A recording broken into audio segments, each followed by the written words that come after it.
ગુજરાતમાં કોંગ્રેસનું અધિવેશન મળ્યું, પરંતુ આ અધિવેશનની વધારે ચર્ચા એ બાબતને લઈને થઈ કે આ અધિવેશનના કાર્યક્રમમાં રાહુલ ગાંધી જોવા મળ્યા, તેમના માતા સોનિયા ગાંધી જોવા મળ્યા, પરંતુ બહેન પ્રિયંકા ગાંધી ક્યાં ગાયબ છે?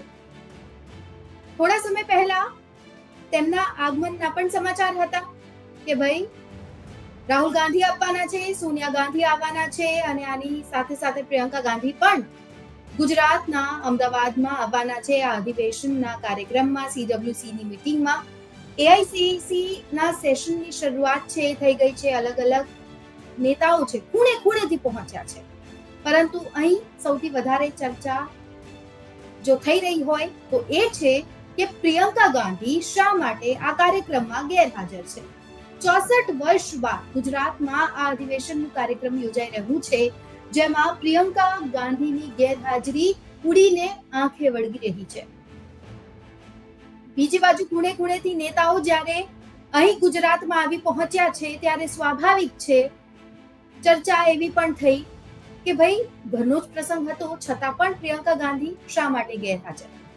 આનો ખુલાસો તો કોંગ્રેસ દ્વારા કરવામાં આવ્યો છે, પરંતુ તેમની ગેરહાજરી છે એ અનેક બાબતો સ્પષ્ટ કરી રહી હોય તેવું લાગી રહ્યું છે. એક બાજુ જ્યારે કોંગ્રેસ હવે કમર કસી ચૂકી છે, ખૂબ પ્રયાસો કરી રહી છે કે કમબેક કરે અને એક સારા કમબેકની તેઓ આશા સેવી રહી છે, જેના કારણે સતત આ 2 દિવસ સુધી મનોમંથન છે એ કોંગ્રેસ દ્વારા કરવામાં આવ્યું હતું. તમામ નેતાઓએ અલગ અલગ પ્રતિક્રિયા પણ આપી હતી અને તેમને અમુકે તો સ્વીકાર્યું પણ છે કે હા, અમારી અહીં ભૂલ છે, અમારે જેમ ગુજરાતમાં સારું પ્રદર્શન કરવું જોઈએ એવી રીતે અમે નથી કર્યું, જેના કારણે કદાચ અમે અહીં હારી રહ્યા છીએ. છેલ્લા 30 વર્ષથી એક હતું શાસન ભારતીય જનતા પાર્ટી અહીં કરી રહી છે. વડાપ્રધાન નરેન્દ્ર મોદી અને અમિત શાહનું આ હોમટાઉન છે અને અહીંથી જ કોંગ્રેસે શરૂઆત કરી છે એક નવી ઉર્જા સાથે. ત્યારે આ આટલા મોટા કાર્યક્રમમાં પ્રિયંકા ગાંધીની ગેરહાજરી ઘણું બધું કહી જાય છે. આજ મુદ્દા પર આજે આપણે આ રિપોર્ટમાં વાત કરવાના છીએ. નમસ્કાર, આપ જોઈ રહ્યા છો ગુજરાત તક અને આપની સાથે હું છું સૌમ્ય. ગુજરાતમાં કોંગ્રેસનું રાષ્ટ્રીય અધિવેશન યોજાયું. દેશના ખૂણે ખૂણેથી નેતાઓ આવી પહોંચ્યા. કોંગ્રેસ સંગઠન મહાસચિવ કેસી વેણુગોપાલે કહ્યું છે કે પાર્ટી ટૂંક સમયમાં મોટા બદલાવ કરવા જઈ રહી છે. જિલ્લા કોંગ્રેસ સમિતિઓને મજબૂત કરવા માટે કેટલાક મહત્વપૂર્ણ પગલાં પણ લેવામાં આવશે. આ બેઠક માટે કોંગ્રેસ અધ્યક્ષ મલ્લિકાર્જુન ખડગે, પાર્ટી સંસદીય દળના વડા સોનિયા ગાંધી, લોકસભામાં વિપક્ષના નેતા રાહુલ ગાંધી સહિત સમગ્ર કેન્દ્રીય નેતૃત્વ આ બેઠક માટે પહોંચી ગયું, પરંતુ પ્રિયંકા ગાંધી ત્યાં હાજર નહોતા. આખરે શા માટે?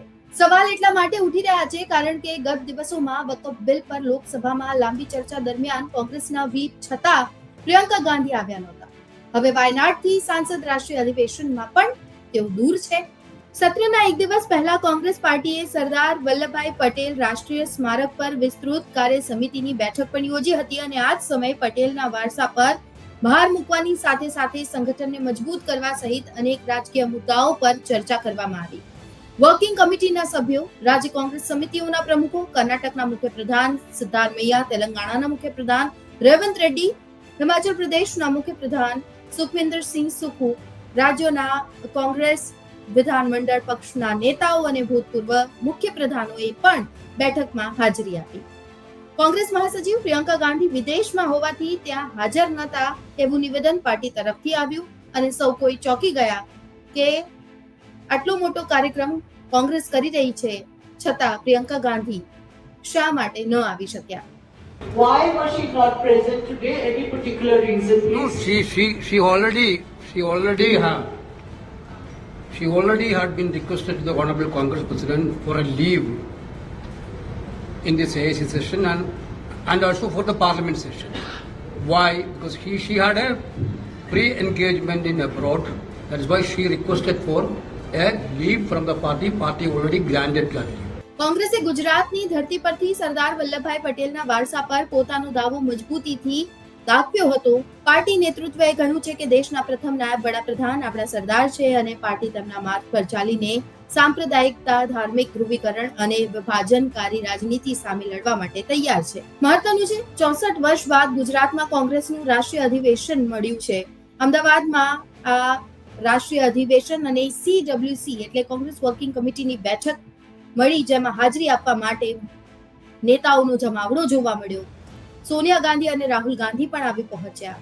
આ સાથે જ કોંગ્રેસ એક નવી ઉર્જા સાથે પણ જોવા મળી. ત્યારે હવે જોવું રહ્યું કે ગુજરાતમાં કોંગ્રેસની અતિશય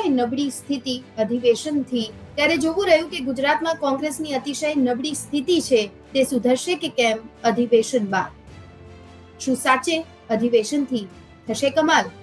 તો હવે જોવું ખૂબ જ રસપ્રદ રહેશે કે આ અધિવેશન બાદ કોંગ્રેસના અંદર કેટલા બદલાવ આવે છે અને શું 2027 નું જે ટાર્ગેટ છે જે કોંગ્રેસે નક્કી કર્યો છે. રાહુલ ગાંધીએ એક સમય નિવેદન આપ્યું હતું કે લખી રાખજો, અમે ગુજરાતના ભાજપને હરાવીશું. શું સાચા અર્થમાં એટલી મહેનત કોંગ્રેસ આવનારા દિવસોમાં કરે છે કે કેમ એ જોવું રહ્યું. અત્યારે આ રિપોર્ટમાં બસ આટલું જ. ગુજરાતના તમામ મહત્વના સમાચાર જોવા માટે અને જાણવા માટે આપ જોડાયેલા રહો ગુજરાત તક સાથે. નમસ્કાર.